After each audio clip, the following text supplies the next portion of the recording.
istilahnya kekhasan Bilah, atau mungkin boleh dibilang tangguh kali ya. Tangguh masuk Sumateraan dan Brojobuno didedikasikan untuk pertahanan.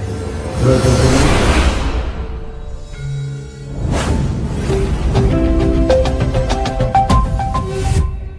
Assalamualaikum warahmatullahi wabarakatuh. Salam jumpa bersama kami di Aras 9 Wesi Aji. Aji benar. Aji itu artinya beraji, berharga ya. Berharga. Tapi ada juga aji yang memaknai itu raja. Agomo agemi ngaji. Oh ya. Atau bisa diartikan juga ilmu. Jadi sesuatu yang aji maka akan diajeni. Betul, makanya agomo agemi aji. Jadi jangan ngaji itu juga dari kata aji, kata dasarnya. Iya dong. Oh gitu ya. Mohon para ahli bahasa berikan masukan kepada kami, karena seringkali kita berbicara menggunakan kosakata tapi tidak tahu asalnya. Maka itu kita harus tahu asal usulnya suatu benda pusaka. Kali ini kita akan mengulas satu tosan aji yang berbentuk kreng-kreng. Kalau dari pegangannya itu kebayang daerah-daerah Sumatera, Sulawesi gitu ya. Kayak badik dari luar, tapi setelah dibuka entahlah nanti. Kalau dari luar malah kayak sepang. Iya, kayak sepang. Kayak sepang. Ya. Ayo Bang, ini ciri-ciri Melayuan. Melayu ya. Bismillahirrahmanirrahim. Kalau luarannya Melayu apa dalam Melayu itu ya? Iya. Ada ornamen-ornamen yang ya, menjadi ciri khas. Luar Pulau Jawa barangkali ya. Kalau bicara Melayu, apakah Bugis juga masuk Melayu? Masuk dong. Masuk Melayu? Masuk dong. Bahasanya Melayu mang? Enggak tahu. Saya pernah baca-baca itu ada yang model-model sama dengan Melayu itu sampai Filipin ya, Filipin mirip-mirip gitu, tidak persis. Jadi wow, ini ada Medok juga sama ya, walaupun ini tadi diperkirakan Melayu. Jadi kita sudah nangguk duluan sebelum naik wilah. Secara bilah ini masuk pada tombak atau tombak. Oh, aku pikir kayak pedang ya. Iya, aku pikir apa kayak pedang kan? Pedang dua sisi. Kalau Suduk Maru itu kan satu sisi ya.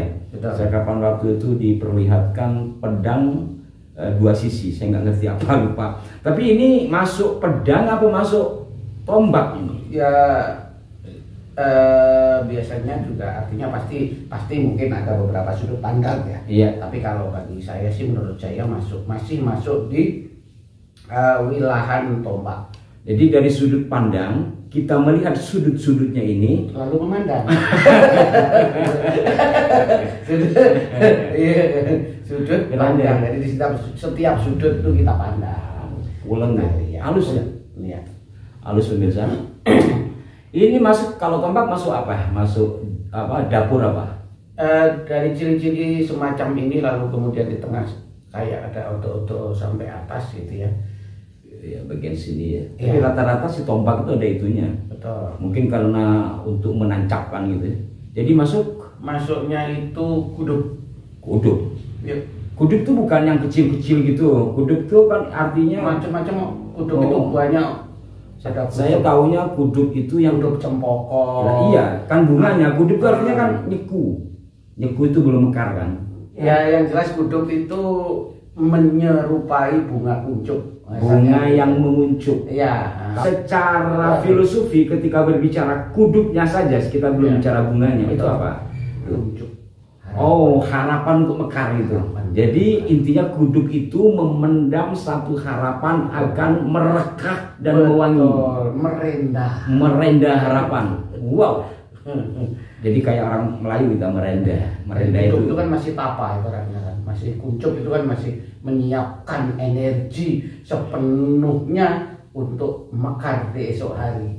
Oh, kalau umpama kaitannya ini, kalau ternyata ini adalah kuduk dari cempoko atau kandil, apakah hanya karena semerbak, apakah kandil itu ada pengertian kumantil, maas bahadali gitu? Iya, diantaranya. Eyang Kantil itu diidentikan dengan energi penolak bala dan pendatang kebaikan. Baik berupa laki-laki, baik berupa perempuan. kan baik namanya gitu kan. Baik berupa apapun yang sifatnya baik gitu ya.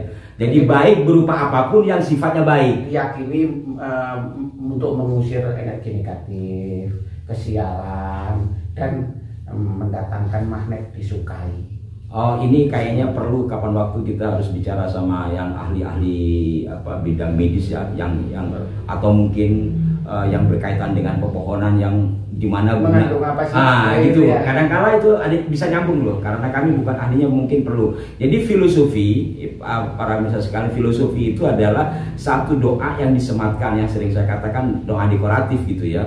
Artinya kalau kudub itu menyimpan satu harapan, kemudian kantilnya itu bermakna untuk kumantil dalam pengertian menghilangkan energi negatif dan mendatangkan kebaikan.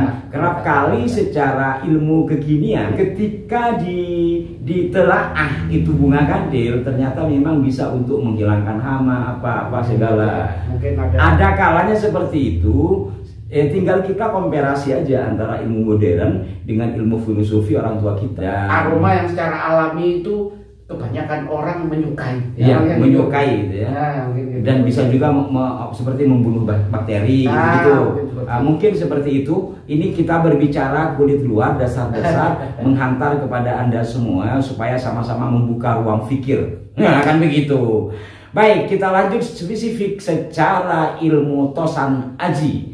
Nah, kalau kita tadi melihat ini dari sisi bentuk dapur ya, dari sisi dapur yang melambangkan seperti yang kami katakan tadi. Kalau dari sisi pamor itu, pamornya masih masuk, memang nggak begitu kelihatan ya. Mungkin nanti kalau di stock shoot baru kelihatan ya. Kalau kan masih terlihat tuh kalas-kalas seperti guratan air. Samar-samar Banyu Mili ya. Banyu Mili air mengalir. Ya, ketika berbicara air mengalir, saya pikir para pemirsa sudah bisa memaknai. Jadi kiasan atau lambang doa dari air mengalir itu artinya apa? Saya yakin pemirsa sudah paham lah ya. Kalau dari bilah, ini masuk bilahan luar Jawa. Luar Jawa ya, berarti sama seperti warangkanya. Sama. Sumatera atau Bugis tapi kalau saya perhatikan di foto-foto mirip ukurannya itu kan kemungkinan besar karena memang ini dipersiapkan sebagai katakanlah alat pelindungan diri. Alat pelindungan diri. Alat bela diri lah. Alat bela diri, membela diri. Baik secara bilah ataupun isoteri. Makanya landep ini. Tajam ya. Kayak Brojoguno lah. Oh iya. Gitu? Iya. Bisa dites sih kalau ada. Tapi janganlah sayang. Jadi intinya ini adalah kudub, kalau menurut Ki Cokro masuknya Cempoko.